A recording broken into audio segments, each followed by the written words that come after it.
ወኮነ ወኮነ እሙነ ማየ ማየ ረሰየ ወይነ ማየ ማየ ረሰየ ወይነ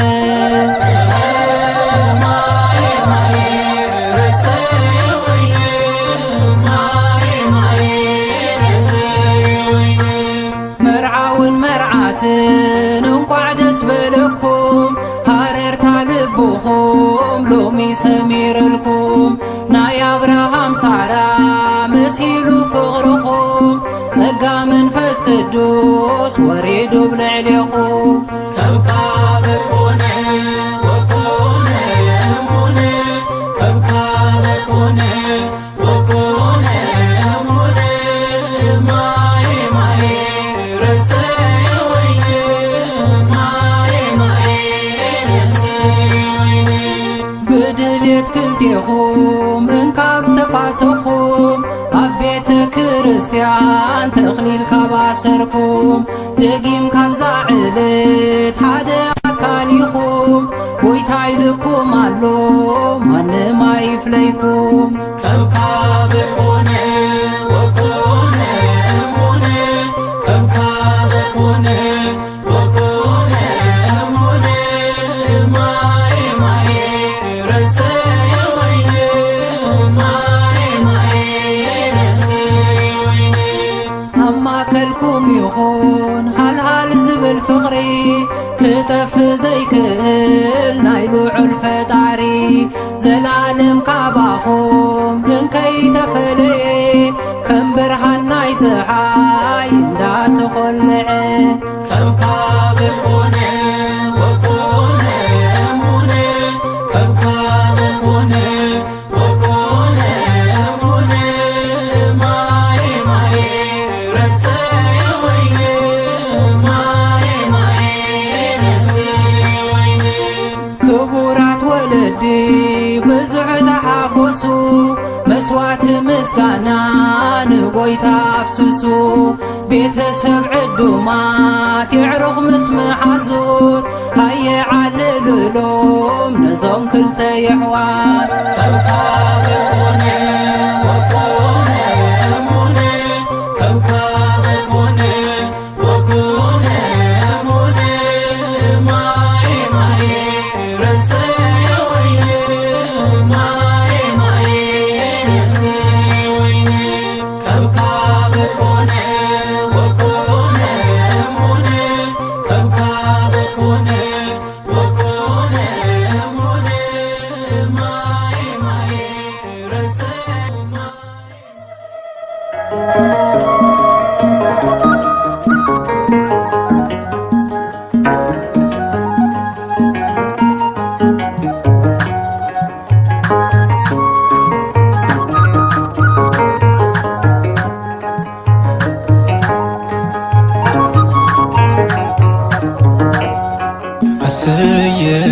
አሰየ ሰና እንኳዕ ደስ በለና አሰየ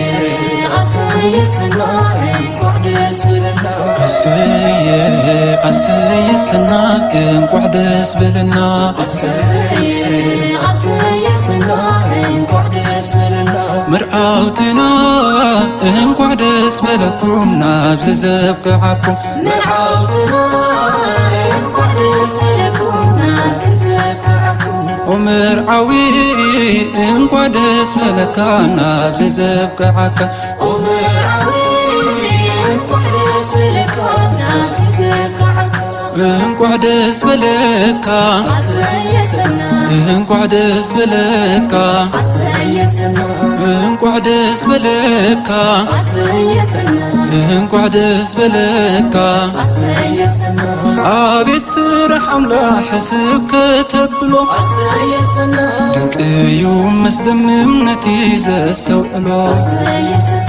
አንታ ጎበዝ ገነት ኣዳምን ክትፍጠር አሰየ ሰና ጽቡቕ ኣይነበረን በይንኻ ክትነብር አሰየ ሰና ዓጽሚኻ ብዓጽምኻ ስጋኻ ብስጋኻ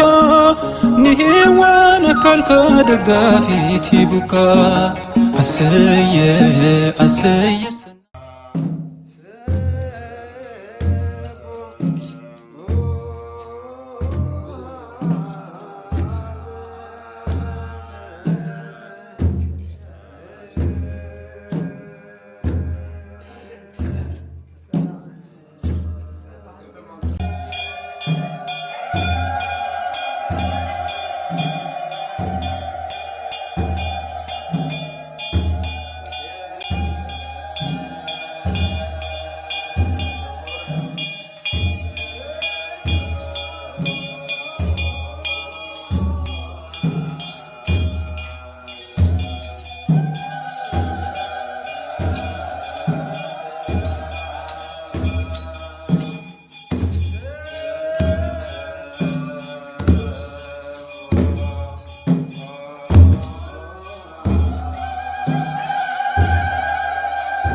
በሰማያት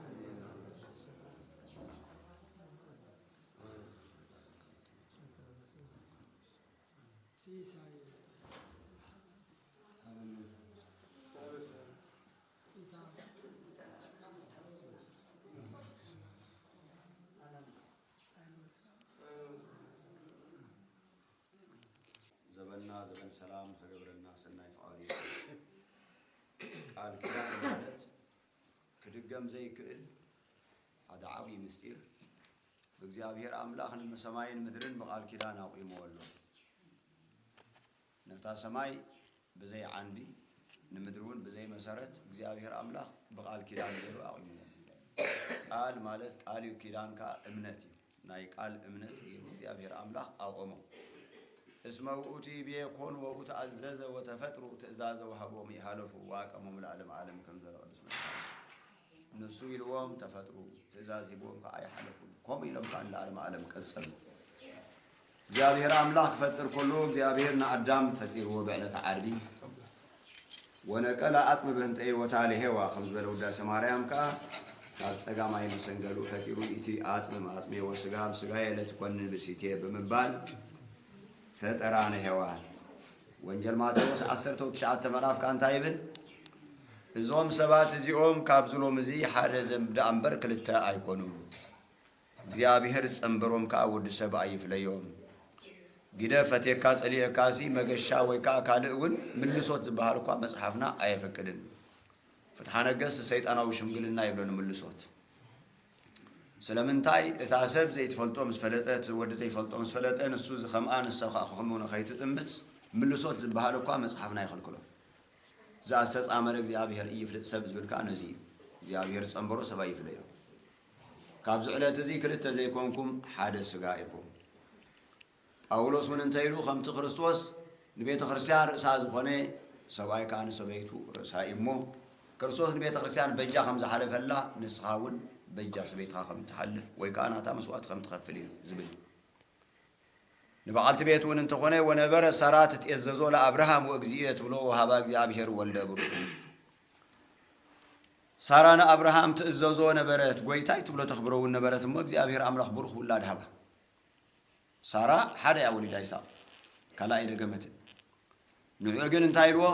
ዘርኻ ከብዝሖየ ከም ሕፃ ናይ ባሕርን ከም ነጠብጣብ ናይ ክረምትን አቦ አሕዛብን ካኸውኒ አቦ አመንትን ከሓድችን ክኸውን ካብ ክሳብ ዘይፋለጡ ክኾኑ እዮም ብምባል ባርኾ አንስቲ ስለ ዘብዝሐ ወይ ከዓ ሰብኡት ስለ ዘብዝሐት ቆልዑ ይወሰኹን እቱ ዝተባረኸ ውላድ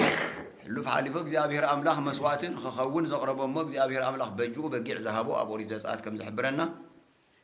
ኣብ ኦሪት ዘፍጥረት ከም ዝሕብረና እግዚአብሔር አምላክ ነዚ ብዙሃ አበዝሖ ለዘርእከ ከብዝሖን ከባዝሖን የንዘርኻ ብምባል ብዙህ ወተባዝህ ወምልእዋ ለምድሪ ክብለና ከሎ ካብ ክልተ ሰብኣይ ሓንቲ ሰበይቲ ወይ ከዓ ካብ ክልተ ሰበይቲ ሓደ ሰብኣይ ዘይኮነ ሓደ ካብ ሓደ እግዚአብሔር አምላክ ጭቃ ተወዲእዎ ይኮነና አዳምን ሔዋን ክፈጥር ከሎ ዝፍቀድ ተዝኾነ 4 አዳማት ምፈጠረላ ወይ ከዓ 3 ሔዋናት ምፈጠሩሉ ነይሩ ስለዚህ ካብዛ ዕለት እዚኣ ጀሚርኩም ክልተ ዘይኮንኩም ሓደ ስጋ ምዃንኩም ፈሊጥኩም ንሱ ክጽግሞ ከሎ ንስኺ ክረዳኢቱ ንሳ ክጽግማ ከለኻ ንስኻ ኢኻ ኣየኣን ረዳኢያ ኣብዚ መንጎናትኩም ሰይጣናዊ ስምግልና ከይኣቱ ክልቲኹም ብሓባር ትሕልዎ ጽዕነት ትቕበሉ ኣለኹም ኣቂን ቅድስት ቤተ ክርስቲያን መጺኹም ከዓ እዚ ቀሪብናዮ ዘለና ንእስነት ናብ እርጋን ክቕየር እዩ እዚ ዘለና ጉብዝና ናብ ድኽመት ክቕየር እሞ ኣብ ግዜ ድኻማን ኣብ ግዜ ድኻሙን ከይጠልም ኪዳን ይኹነኒኩም ኣቂኑ ኣምላኽ ትምሕልዎ ዘለኹም እግዚአብሔር ኣምላኽ ማሕለኹም ሰሚዑ የጽናዓልኩም ከማኹም ደቅኹም ካ ኣብ ቤተ ክርስቲያን መጺኦም ቃል ኪዳን ዝኣስሩ ንኽነድ ይድቁና ንሽሞት ዝበቕዑ ውላድ ንኽበኩም እግዚአብሔር አምላክ ሰናይ ፍቃዱ ይኹን እዚ ኩሉ ሰብ ኣብዚ ቤተ ክርስቲያን ዝእከብ ንስእሊ ዘይኮነ ምርቃም ወይ ምረቕ እዚ ካህን እንታይ ይብል ነይሩ እታ ጸሎተ ተክሊል ትበሃል ተከለለ ክብል ከሎ ኣኽሊል ለበሰ ክብሪ ደፈአ ጽዕነት ተሰከመ ወዘተ ያትብል ኣኽሊል ማለት ንብዙሕ ትርጉም ዝሓዘት እያ እሞ ኣብ እንታይ ኢሉ እግዚአብሔር አምላክ ኪዳንኩም ከም ጽንዕ ይግበሩ ወይ ብል ትኻን ህዝብኻ አሜን ይብል አሜን ከይብል ተሰብታይ ኮይና ኣብ ጎይላ ስለዚ ሓደረ ፈዘዝ ኢሉ ትዘንብ ብቀሻሽ ታይገር ብሕሽኽሽኹ ኣብጽሕዎ እዞም ኣብ ተኣኪብና ዘለና ታንገብር ተኣኪብና እንተልኩም ነቲ ጸሎት ዝግበር አሜን ኢልና ጸሎት ክንገብር እሞ ነቲ ተመርቕኻ ንኽበጽሓሎም ስለዚ ህዝቢ ደው ኢሉ ሓዲሩ ኣብ ቤተ ክርስቲያን ደው ኢሉ ከዓ ካብ ዓቕምና ንላዕሊ ዝኾነ ክንኣልዮ ዘይንኽእል ኮይና እምበር እዚ ጎይላ ዝበሃል ካብ ፍርቂ ለይቲ ናብ ሰንበት ዳርጋ ኣይፍቀድን እዩ ምክንያቱ ድምፀ እከሌ ወይ ድምፀ እከሌ ክንብሎ ማይንደል ንምዝካር ኣይፍቀድን ቤት ደወል እንድሕር ተደዊሉ ሶበይ ጠቁ መጥቅእ ዘብርት ወዘሓፂን ይትጋባእ ኩሉ ጭው ምስ በለ ብእምኒ ይኹን ብሓፂን ኣብ ቤተ ክርስቲያን መእከቢ ስለ ዝኾነ መጥቅእ መእከቢ እዩ ኣብዚ ናይ ባህር ሓሳቡን መጥቅእ ክንብል ኮልና ሶበይ ጠቁ መጥቅእ ዘብርት ወዘሓፂን ይትጋባእ ኩሉ ከም ዝብል ኣፅዋማት በዓላት መሰብሰቢ እሞ እግዚአብሔር አምላክ ኪዳንኩም ያጽናዓልኩም እዞም ወሊድኩም ዘለኹም እዞም ወሊድኩምም ዘለኹም ካብ ውላዶም የርእኹም ሃገርናን ማህደርናን ባሪኹ እቶም ዝተወልዱን እቶም ዝውለዱን ኣብ ዓዶም ዝቆሙሉ ዘበን ይብፅሐና ብሩኽ መዓልቲ ንኽገብረልና ሰናይ ፍቓድ ይኹን هارنا يسالن بركة يسكرت وبركة أبو نجري ما أبو نسيدا بركة رديك بن كبكاب نصوح ومرأة قدس هجا أبراهام ساران يقوم ولد زمدي بقول من بلا أبو ندب السماء